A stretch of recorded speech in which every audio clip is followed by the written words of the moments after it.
Alright, greetings YouTube. This is Dean with Board Game Social bringing you the Day 4 recap from Origins. Not the final day, but pretty much the final day for me, as I need to return home on Sunday at a reasonable hour to get to my daughter's dance recital. Otherwise, my wife will probably off with my head if I don't show up. But I will, because I love my daughter and I will be there. So, what happened on Day 4 Saturday? Obviously, Saturday, the busiest day of the con. Much larger crowds, lots of people in costumes and cosplays, costume parade, all that kind of stuff. Just part of the spectacle of Origins. So, really, you know what? I had some scheduled events I was supposed to play. I never made it to any of them because first thing in the morning, I was to meet up with a game designer who has a card game that he has published. I think he's, it's been out for a little while, but I believe he's going to be doing a Kickstarter in the near future for funding to either expand it or at least go on a much larger scale. So it was great to meet Mark Vargas, and his card game is Rumble. And a card game, it's got some beautiful artwork to it. It's very fast-paced. It's very easy to play.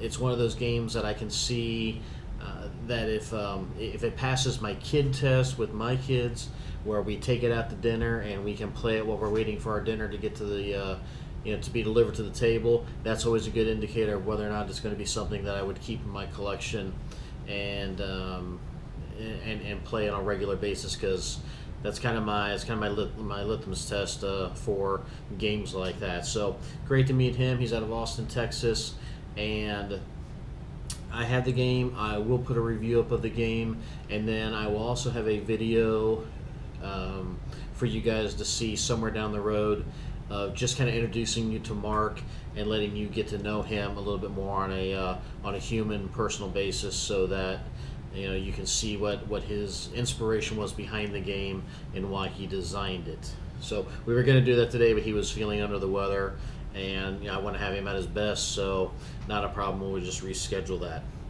Then met up with some friends who were just coming in today. Well, a couple of them were just coming in today for the con, and met them over in the vendor hall. So we walked around, seeing some different things that they wanted to see. I was kind of pointing out some different booths that they might want to check out, and we stumbled upon the Lost Battalions booth. Now, Lost Battalions, they are the company that does the Sergeant's Miniatures board game. It's kind of hard to explain. It has 20 millimeter pre-painted miniatures for World War II fighting infantry, and it has a very high quality game board that comes with it and some three-dimensional terrain pieces. The cool thing about it is that you kind of buy booster packs that come with the pre-painted mini, and each individual soldier, because it's a 1-to-1 scale, has different abilities in every pack that you buy. Now, I will say this is not a cheap game. It is you're gonna spend some money to get into it, but they have another version of that same game, which is more in line with a traditional board game. So instead of the miniature, the pre-painted miniature, they just give you a die-cut cardboard, kind of like a standee figure. Plays the same way mechanically, but instead of moving inches, that the board is square tiles that connect, kind of puzzle piece style. So you're just moving square to square, and you don't have the three-dimensional pieces that go on top of it. I believe I'm not 100% sure on that, but I think that was the other change. Now, that one I did end up buying the base game, because the base game for that was $60. But just like the other one, you can expand it with buying kind of not only the little booster packs with more soldiers that give you different abilities, but then they have expansion packs for, actually it's like for the Battle of Carentan, Breakcourt Manor, things of that nature. So it centers around D-Day and the U.S. Not the U.S. Rangers, the Airborne invasion part of D-Day. So I thought I'd pick it up, take a look. The miniature one's been out for a while, and I've always thought it's really cool. Just the price point wasn't something that I was willing to get into it at that point. The thing that Lost Battalions has coming out, and it's on Kickstarter right now, is their game called Rally Around the Flag. Rally Around the Flag. Now, Rally Around the Flag is a Civil War style game, similar to the board game that I just talked about, where they, instead of doing the miniatures, they have the cardboard cutout standees. And I shot a little bit of video, which you'll see here. This is a game that's all about Gettysburg. And the cool thing about this game is that it's one of the, I think it's the only game that I've ever seen where you can start at the highest level. You can start at the core divisional level, and then you can zoom down.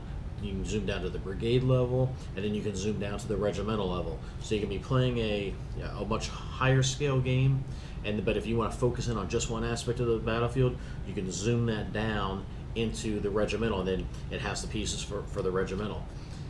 Take a look at it on Kickstarter. Now, be warned, you will invest money in this game. But I put this out there. If you are a historical miniature gamer looking to get into board games, this would be the type of game that you would love, and it would be the type of game that you could sell your miniatures off and have this game and never have to worry about painting another miniature. And you could actually fight the entire Battle of Gettysburg at the regimental level if you wanted to. You could do it in small sections. You could do it all in one big section if you had a big enough table to do it. I'm not sure that you would. So if you play the core level or the divisional level, I think you're looking at 4 hours roughly, and then at the more you zoom down into the smaller units, that is going to expand your hours out. So I think they said the regimental, if you played the entire thing at the regimental level, Battle of Gettysburg, you're talking a 40-hour game. So yeah, you're going to get your money's worth, but you're going to spend your money on it as well. You can get in for the cheapest level at $60, which gives you just what I would call a base game. They don't call it that at with just the divisional level, and then it goes all the way up to $950 or $900 if you want everything. But we're talking thousands of cards and pieces that you're going to get. So not for the faint of heart. And yeah, you may have to get a second job or a third job, or steal your kid's piggy bank and bust it open to do it. But you take a look at it. It is a truly unique system that they have, and it's pretty cool looking. So that's Lost Battalions on Kickstarter. The project is called Rally Around the Flag. Starter right now.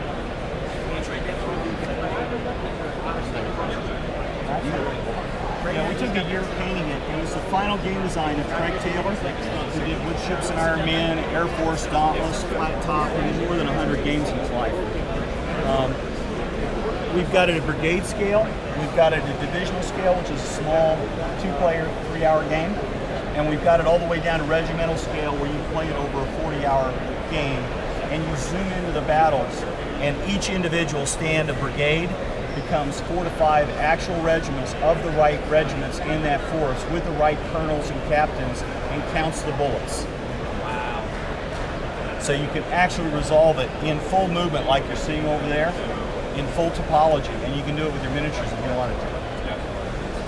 All right, so from there we kind of wandered around a little more, and we went to the one booth. It's the Zaveda. I think that's how you pronounce it. I think it's the Russian company. They do a lot of plastic miniatures for wargaming. One of the guys I was with, he wanted to stop in and demo one of the games, so we sat and played it. The game was called Oil Wars. It's a modern game, U.S. against Soviets, kind of a fictional thing where they're fighting over oil. I'll be honest, I only half paid attention to the person explaining how the game was played, but we played a quick demo of it, and my initial gut reaction or impression of it was that it seems very lopsided towards the Soviet player. Is that because it's a Russian company? I don't know. Maybe it is. But either way, I didn't much care for the game. It's not a theme that I could give two hoots about, and it seemed unbalanced. But check it out if it's something that interests you, because honestly, I didn't pay close enough attention to it or have enough interest in it to truly, say that my opinion should even factor into your decision if it's something that you want to buy. We then kind of wandered around and we went over to the Artana booth. Artana is it's actually a game company out of Ohio. Used to be Conquistador Games. Artana has taken them over, resurrected them, however you want to think about it, and also their line of games. They're probably the games they're most famous for would be the new edition or the new version of Tesla versus Edison, Tomorrow, and then they have the kind of the war game, the Liberty Roads, I think is what it's called, kind of a block game. We sat and we played a game of Tomorrow.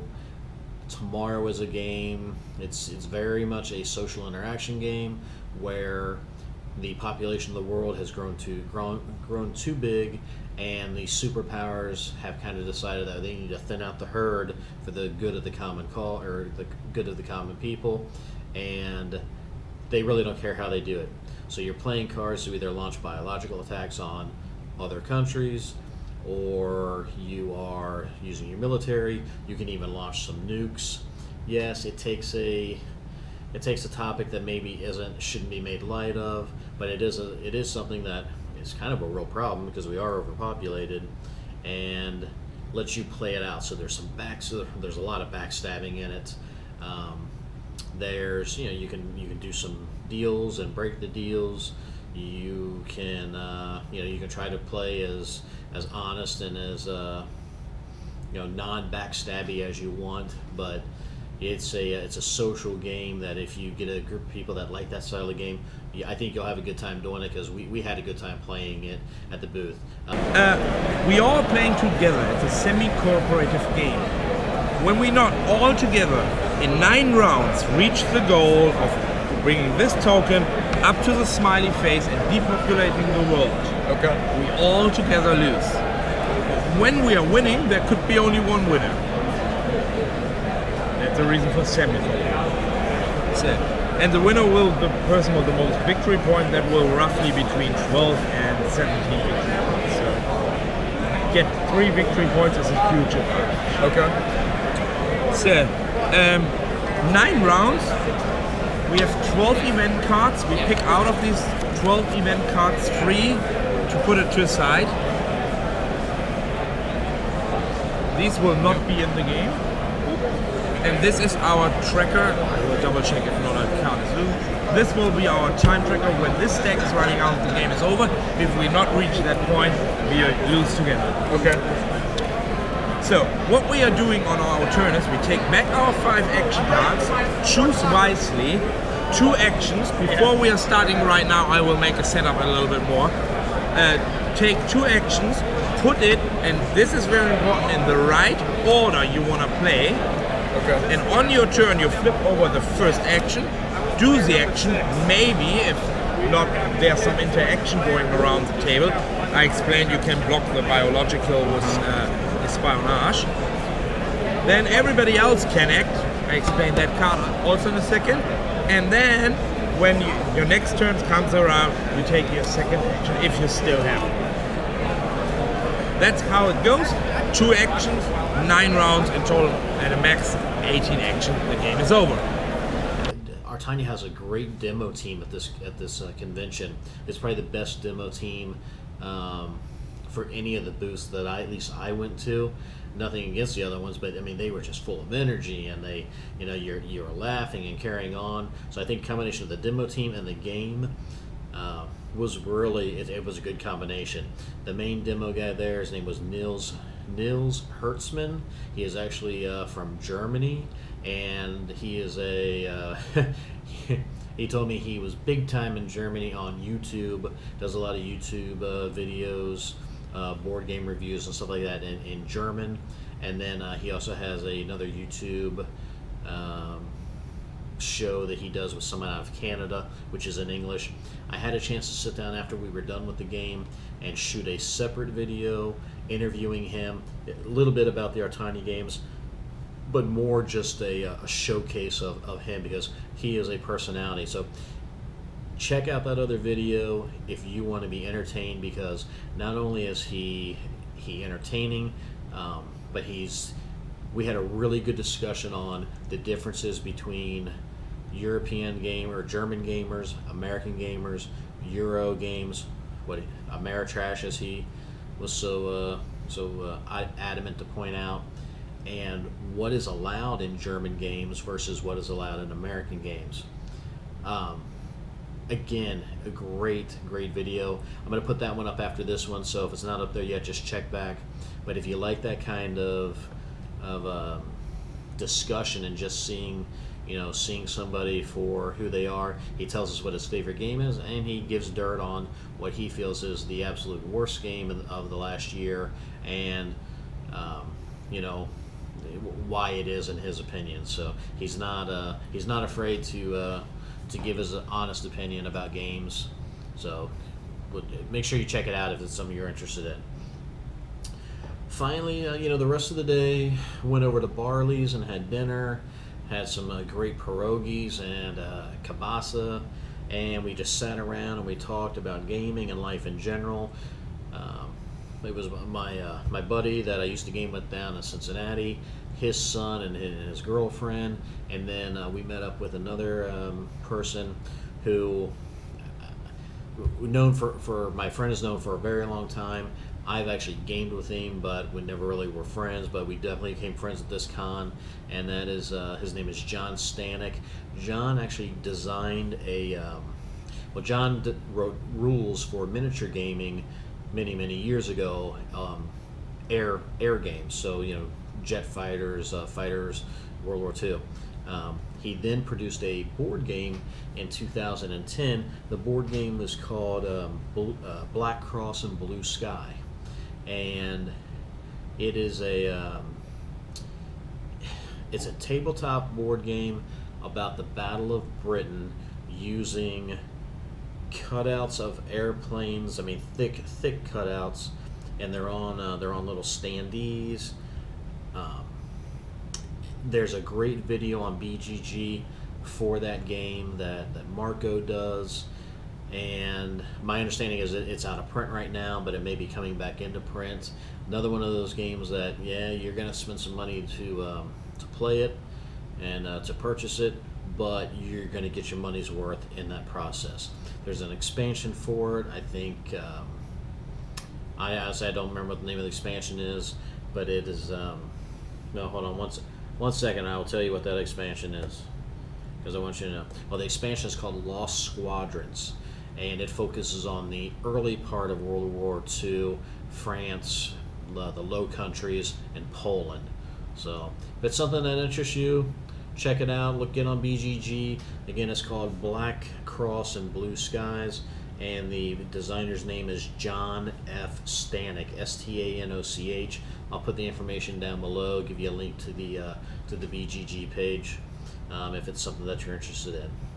And that really just kind of wrapped up the con. Oh, I was able to, as we were walking around with John, I finally know somebody that spent the money to buy the pre-painted Dawn Rise of the Oculates.